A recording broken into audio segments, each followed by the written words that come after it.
Sumpahipun anak kula menika menawi boten dipun ladosi Raden Prabu Kesuma timah ngendhat tali murda nganyut tuwuh. Lampus diri boten nyumurupi dhateng gelaring jagat miwahe seming rembulan.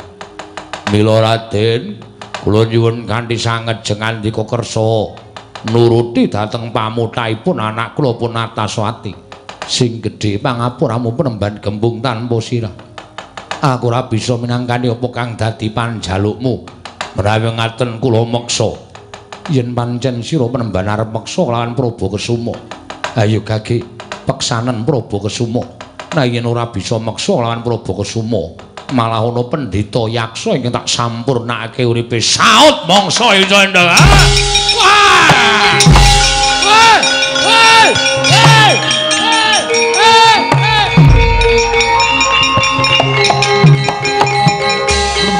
Kowe iki ngopo?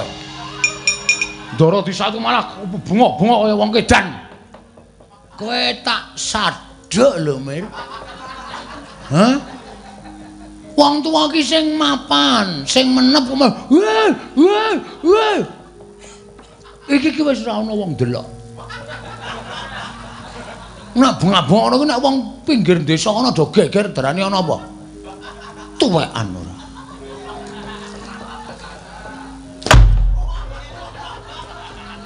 Wah, ora iso nggo conto ajar dhewe.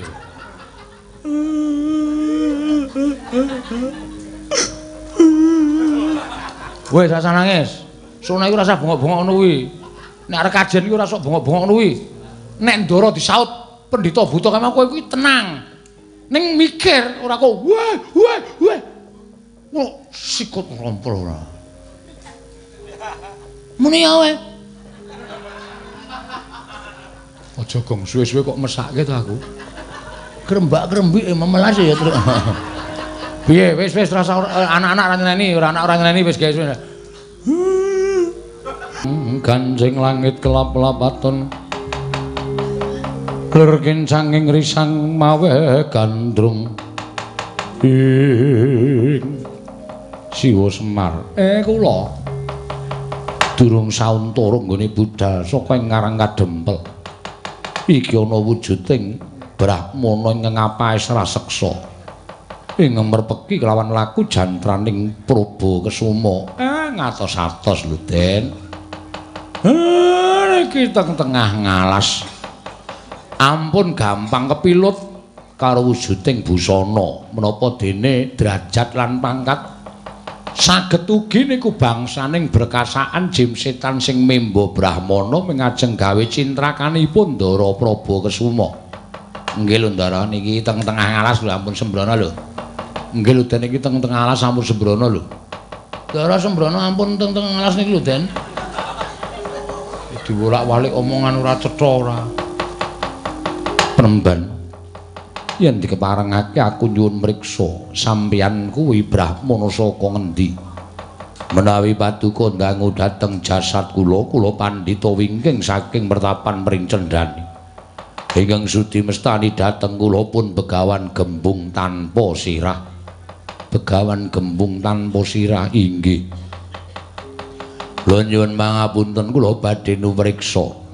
Nyuwun mriksa panjenengan menika kekasihipun sinten Raden ingkang sudi mestani kelawan aku Bambang Prabu Kesuma. Bambang Prabu Kesuma menawi ngaten ingkang lemu wonten wingking panjenengan menika ingkang nami Camar. Camar dengkulmu mlocot kuwi.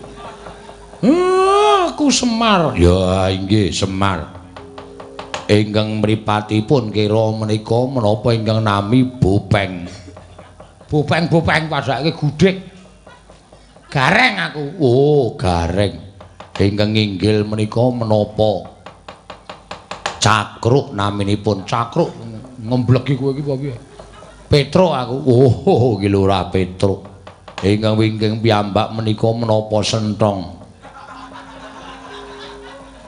Gong kowe dikira Senthong. Senthong piye maksude? Jenengmu iki lho karo pendhita kae dikira Senthong. Wah, pendhita lamur. Aku du Senthong. Sapa? Bagong. Wah, inggih ki Lurah Bagong. Menawi mekaten cundhuk kalian menapa ingkang sampun dipun aturaken dening anak kula pun Ataswati. Raden, mugi andadosna ing kawuningan. Kraya-raya kula ngupadi jengandika Raden menika estunipun namung nampi penangisipun anak kula pun Ataswati anggenipun nyumpena dipun ladosi Raden Prabakasuma. Mila Raden kula aturi melas dhateng jasad kula, melas dhateng anak kula. Monggo keparenga kula boyong wonten ing pertapan Pring Cendani nglegani dhateng anak kula pun Ataswati. Begawan gembung tanpa sirah. Yen perkara kaya mengkono ing dadi panjalukmu, satemene Prabakasuma ora bakal kabotan. Nanging ngertiya, yen to sejatine duwe gegayuhan sakliyane nggonku bakal seneng-seneng sarta rupyan-rupyan nuruti kalawan kerenteking atiku kepengin sumungkem kelawan Kanjeng Rama Arjuna ing Ngamarta. Mula sing gedhe pangapuramu yen to aku ora bisa minangkani apa kang dadi panjalukmu. Sesuk liya dina yen to wis rampung kewajibanku aku bakal sowan marang pertapan Pring Cendani. Oh, selak modar anak kula. Anak kula anggenipun gandrung kanjeng andika Raden menika persasat ngiklasaken dhateng gesangipun. Sumpahipun anak kula menika menawi boten dipun ladosi Raden Prabakasuma timah ngendhat tali murda nganyut tuwuh. Lampus diri boten nyumurupi dhateng gelaring jagat miwahe seming rembulan. Mila Raden, kula nyuwun kanthi sanget jengandika kersa nuruti dhateng pamuthaipun anak kula pun Ataswati. Sing gedhe pangapuramu penemban gembung tanpa sirah. Aku ora bisa minangkani apa kang dadi panjalukmu. Menawi ngaten kula meksa yen pancen sira penemban arep meksa lawan Prabakasuma. Ayo gage peksanen Prabakasuma. Nah yen ora bisa meksa lawan Prabakasuma, malah ana pendhita yaksa ingkang tak sampurnakake uripe saut mangsa Icandra. Wah!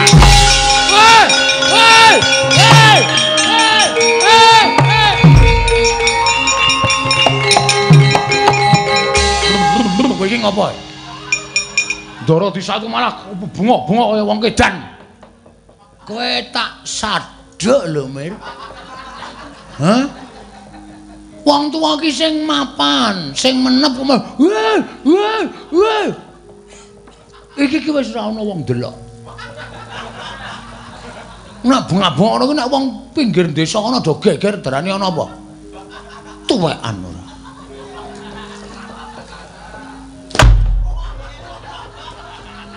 Wah, ora iso nggo conto ajar dhewe.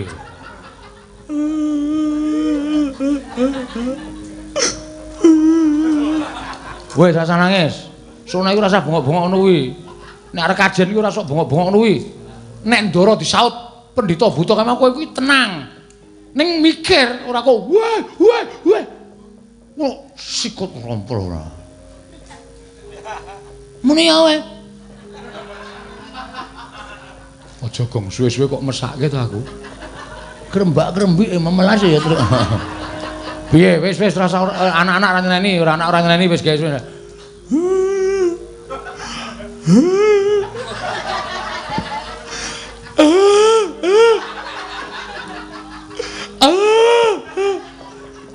Wis meneng. Njuk ngapura aku. Oh ya ngono. Wes meneng, Pak. Wes iki Ndara ilang ora tinggal nangis.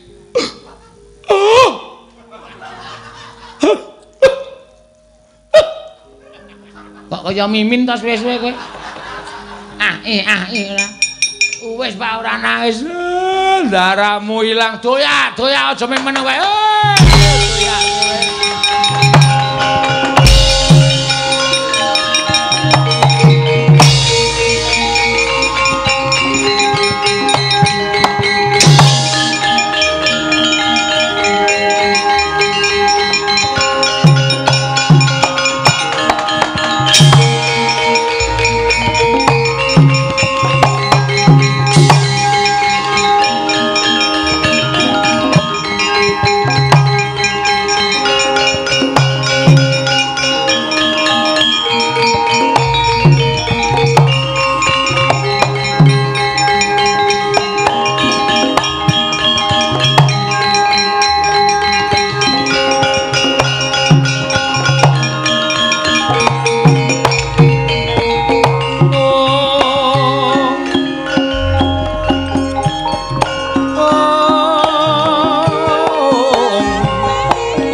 Yutama ngambararum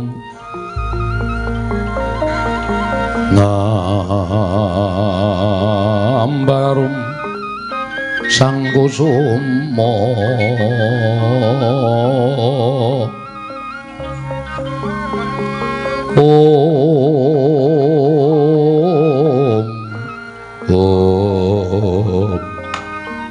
Rama Mremban nganti cumengklu ngenggonku ngenteni rawuhing bapa Mremban kaya dene ngenteni Sleming Palwa gabus kumambang ing Sela Kresna. Rama piye Rama ngonmu mboyong kelawan calon guru lakiku apa ya kasembadan? Aduh anakku nggir, anakku wong ayu, aku wis tekan negara ngendi wae ndak takoni menyang endi dununging Raden Prabakusuma lan aku wis takon marang sapa wae dene ingkang pungkasan aku nampa kabar jebul calon manten lanang calon mantuku mau wis ora ana. Wis ora ana piye to Penemban? Tegese wis ora ana ya wis ora gumelar ana ing jagat. Ora gumelar ning jagat piye Penemban? Tegese wis sirna marga layu cahayu. Bapa Penemban, bapa.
Sena semobang pangaruna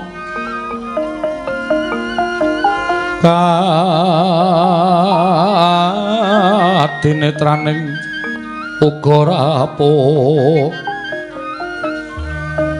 sadaning kokila ring kanikara saketer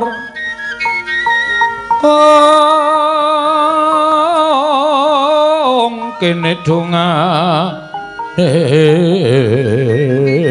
engkong ler wowo sing pine panca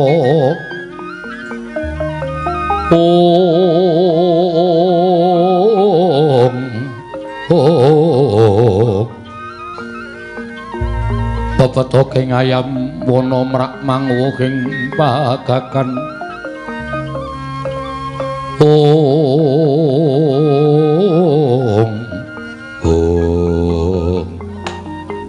piye Ataswati bojomu wis mati ora guneman karo wong tuwa sing senengane ngapusi lho ngapusi piye bareng sampeyan lunga saka plenggan jebul nutupi lenggahing Raden Probakesuma yen ngono kuwi bener sing tok karepake inggih leres penemban aja mbok tinggal mungkur mengko nek mantuku lunga kowe bingung Raden mboten nginten babar pisan bilajeng andika nyatanipun sampun dumugi wonten ing mriki Raden. Tru, ora edan to, Tru? Piye rasane dicekel wetenge, Tru?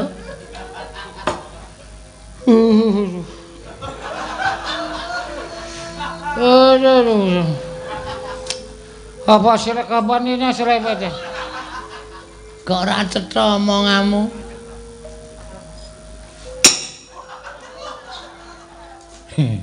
Nyun ngapunten menika calon keng garwa sanes kula ngeden begawan gembung tanpa sirah bapa penemban wonten dawuh Raden apa iki ngeng aran Ataswati Atmajamu inggih menika yen ngerti kaya ngene rak mau aku ora bakal nolak wah piye wong kok ora tetek ora ya bareng karo kaya ngono kok ora nolak ampun sembrono ayuning wanita menika mboten kok tumus tekaning batin ya iso uga pasuryane ayu ning jane atine lethek niku ya pirang-pirang ya Gong heeh kaya istriku waduh iki senengane ora ndek kaya apik njaba njero ora sok dingono niku nek krungu keloro-loro inggih kula Ataswati apa pancen kowe utusan kelawan bapakmu goleki aku kalersan mekaten Raden sirmu piye kula badhe suwita lan panjenengan apa wis lahir batin nggonmu tresna lahir batos kula trimah pejah menawi mboten kelampan kula dhawuh kalan panjenenganipun Raden Probakesuma janing yaning talaga kadi langit mambang tepasulan upamaneka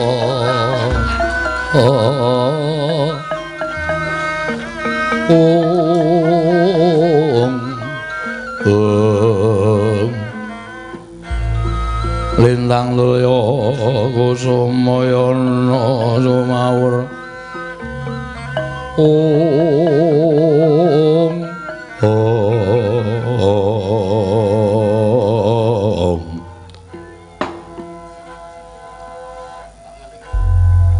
apa pancen kepara nyata lamun sira wong ayu nakokke karo aku Sing nakoke iki sapa?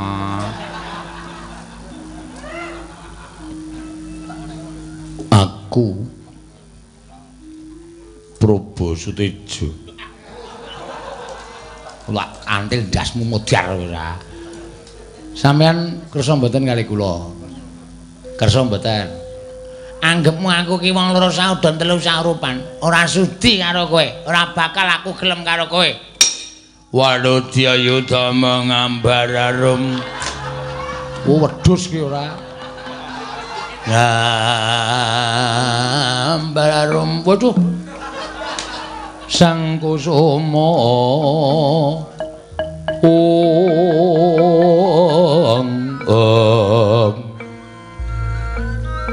Lintang Lulya Kusuma yana suma. Wis Gong, wis dirampuke. Gong ngono.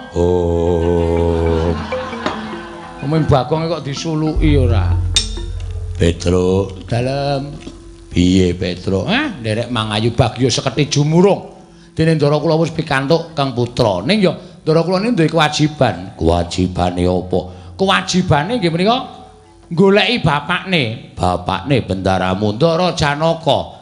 Ngenteni sak rampunge nggone nuruti kekarepane anakku Panakawan Petro.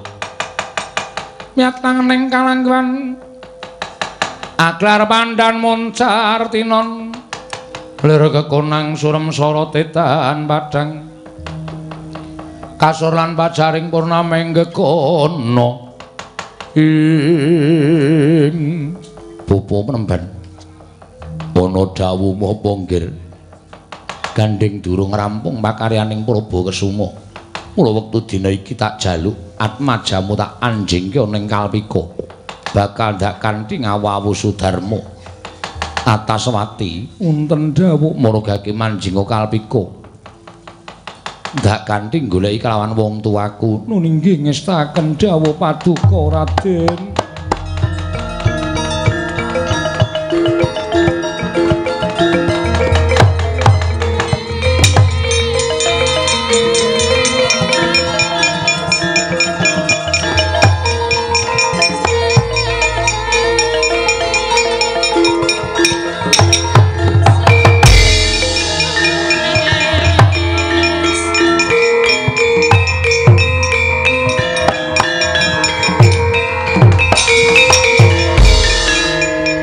Kancing langit kelap-lapaton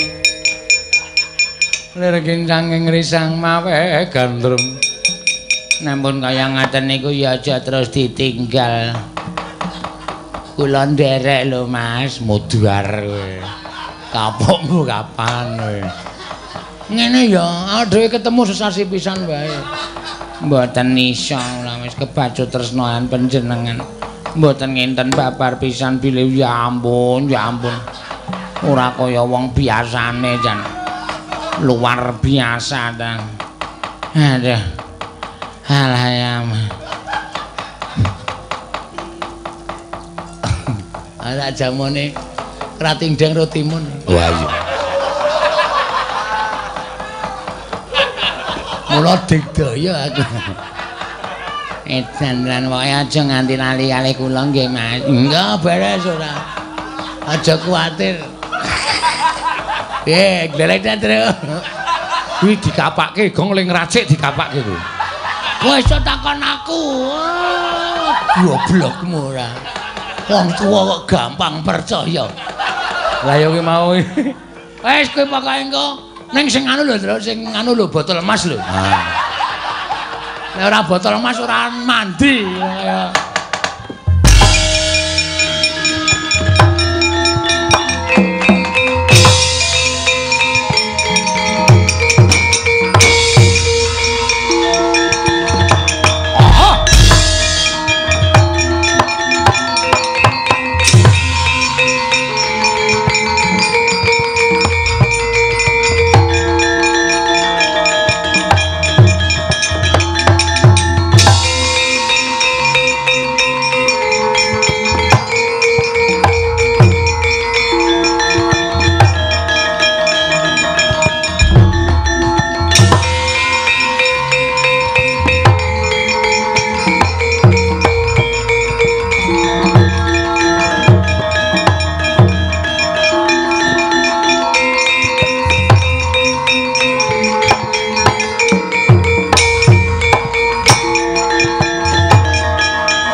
Sing langit kelap-lapaton berkincang ing risang mawe gandrung. Lho.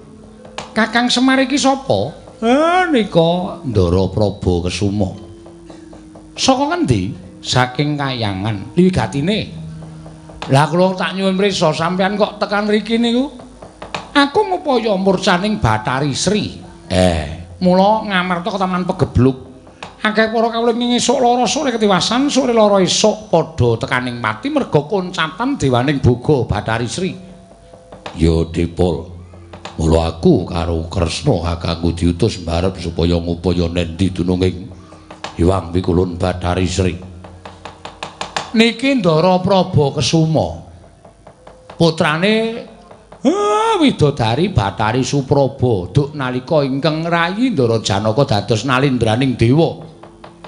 Jejuluk Prabu Kaliti lenggah wonten ing Sela Kandawaru binangun diwenangake garwa Widodari sekethi kurang sawiji. Lah niki Ndara Janaka sing patutan kalih Ndara Supraba inggih menika Bathari Supraba. Lho, Janaka wonten dawuh. Ngakune anakmu bocah iki?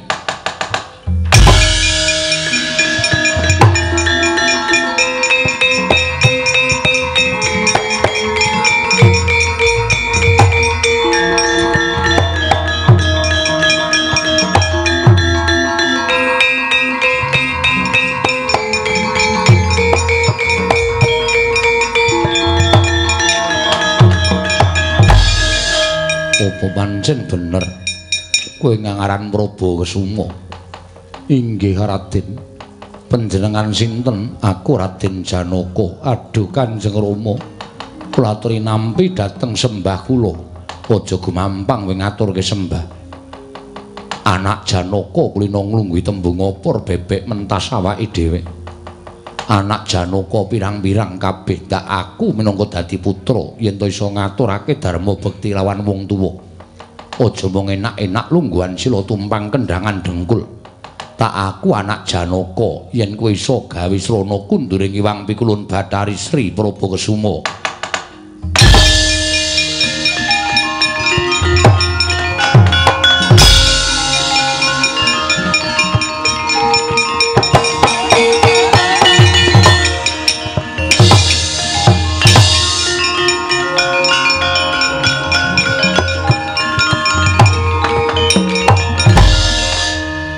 Lah iki lho ning kene iki sing aku ora seneng karo kowe Janaka.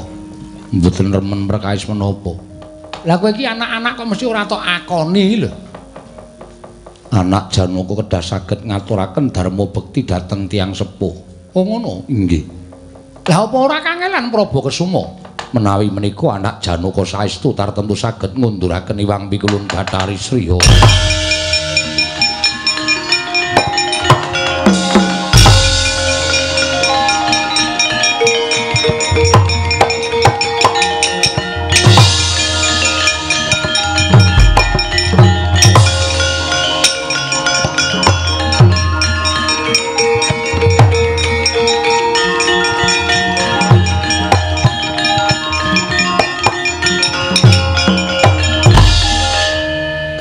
Semar kepiye Kakang? Ya pancen ngonten niku sipate bapak sampean. Kuwi dikapake gong dirajeng apa dikapake? Kuwi aja ngono pancen. Kuwi engko tak omongi to, ora aku pengen ngerti saiki. Kuwi sing gating denge dikapake gating denge karo campur. Oh, iki ngono. Sampean ra gadah wong tuwa anyar to, kang bapa begawan gembung tanpa sirah. Nek pancen ora iso gawe srana baline Bathari Sri, anake balekke ra wis.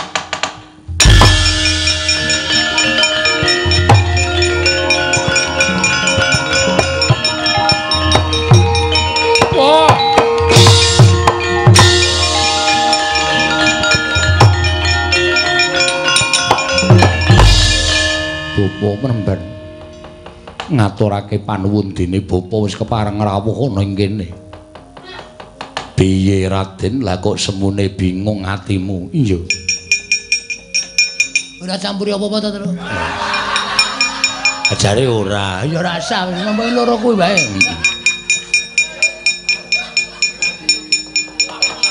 Ana apa?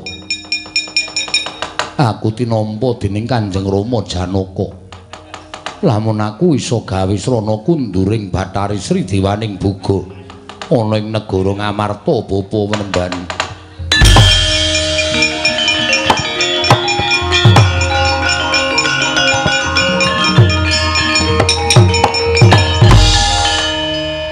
Nggir.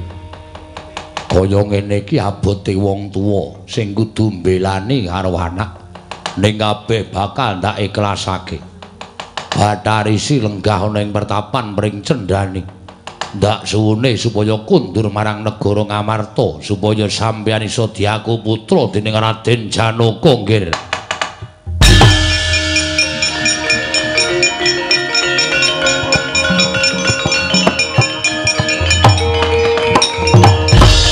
Sigra mahasing asemun.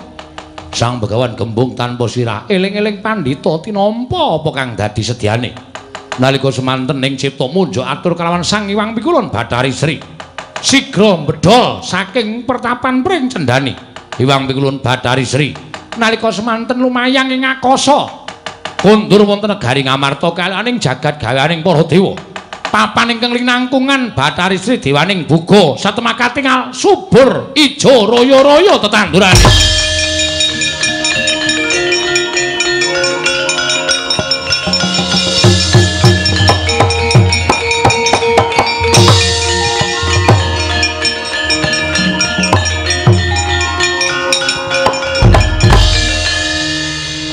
Nggir. Bathari Sri wis kundur marang negara Ngamarta. Anakku lanang mantu cah bagus ndak aturi bali marang wong tuamu Raden Janaka lan wis tinampa minangka dadi putra.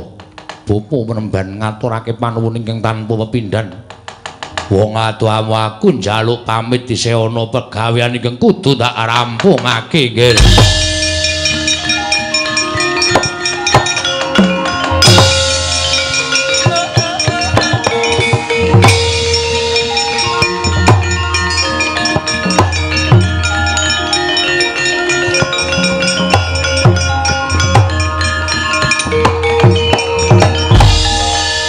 Apal karo pambegane anakku Ataswara.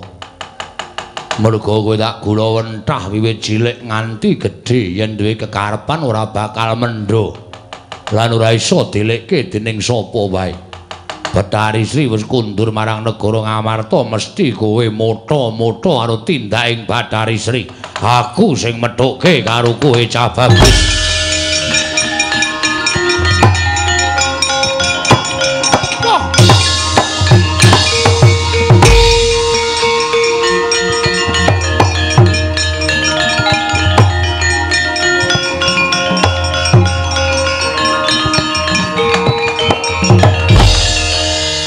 Penemban Gembung tanpa sirah. Ora nganggo tata krama sugal ucapmu marang wong tuamu. Wis ora ana gunane aku suwita karo panjenengan, wis ora ana gunane aku nyembah karo sampean. Nyatane sampean wis mentala gawe rusak ing wadyabalaku. Sampean wis mentala ngendhak karo kekarepaning anakmu lanang Ataswara. Sak nyatane tresna iki panjenengan wis abot ndak sandang nggonku tresna aran Bathari Sri. Monggo bareng tak titik ana ing pertapan pring cendhani Bathari Sri wis tindak marang negara Ngamarta. Ora lega rasane nganti kuwi ora nututi tindaking Bathari Sri. Nggih. Ataswara. Mumpung isih kendhu penggalihe bapakmu tak jaluk kowe mendho ya cah bagus. Aja ngalap karo Bathari Sri, tak goleke wong wadon liyane Bathari Sri yen perlu widodari kayiwangan. Aku sagu nggayuhake. Ning aja Bathari Sri. Kurang sithik nadyan jagat iki kebak wong wadon ingkang pasuryane citrane padha karo Bathari Sri ning ora lega rasane nganti kuwi ora anyeti marang Hyang Pikulun Bathari Sri. Gembung tanpa sirah. Wis ora ana gunane aku ngabekti karo sampeyan. Wis ora ana gunane aku tata krama karo sampeyan. Sapa sing paling karepe Ataswara marang-marang bakal tak sempal. Mesti aku mentala karo sampeyan. Oh, lah dalah ya. Yen pancen kaya ngono kekarepamu, muga-muga mandya ucape Begawan Gembung tanpa sirah. kowe dadi wujudaning kewan ingkang ora bakal bisa sajuga kelawan Niwang Pikulun Bathari Sri. Malah kowe dadi ama tumraping tetanduraning Bathari Sri. Mandi ucaping bengawan kepung tanpa sirah. Waduh, manjang. Waduh.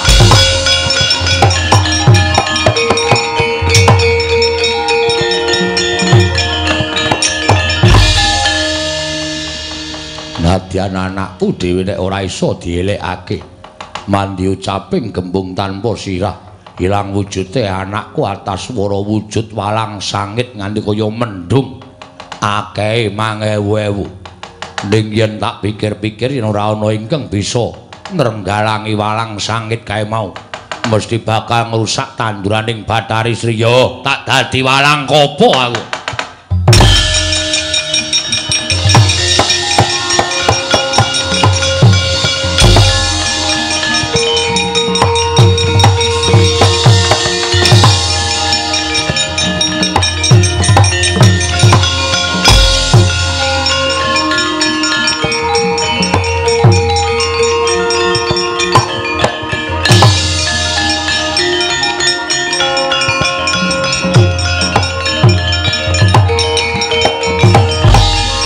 Dirajang ora gong rasa.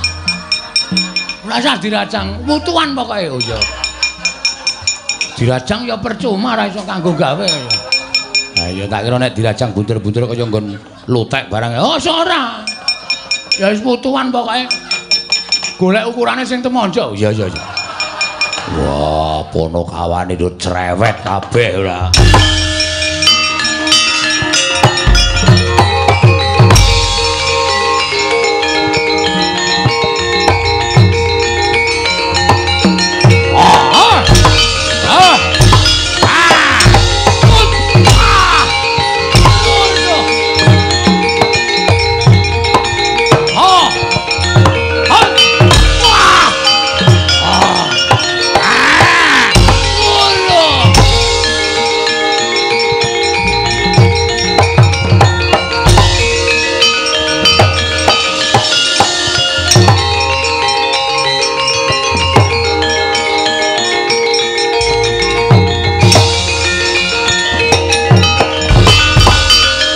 Somadangi jagat tumungup-mungup paning sapucaking wukir marebak bangsa mirat keneng soroting surya mega lan gunung-gunung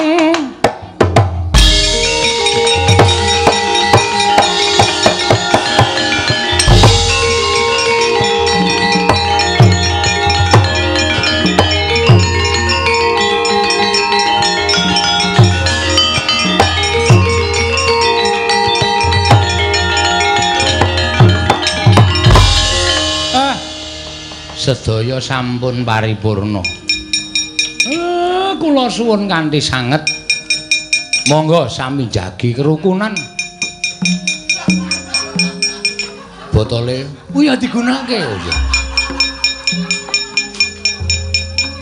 Kaejane do ngrembug apa? Kula dhewe ora ngerti. Embuh omongane bocah-bocah niku. Ting blasul ora karu-karuan. Semar, kula Bathari Sri wis kundur marang Praja Ngamarta. Muga-muga bisa nuwuhake katentreman, kebagas kewarasan lan kecukupan sandhang panganing para kawula. Nggih. Purwamadya wusana wis kasembadan niring sambikala. Sura Sudira Janing Kang Rat suwuh brasta tekeping kula Darmastuti rahayung samya makarya rahayung samya pinanggih Ndara.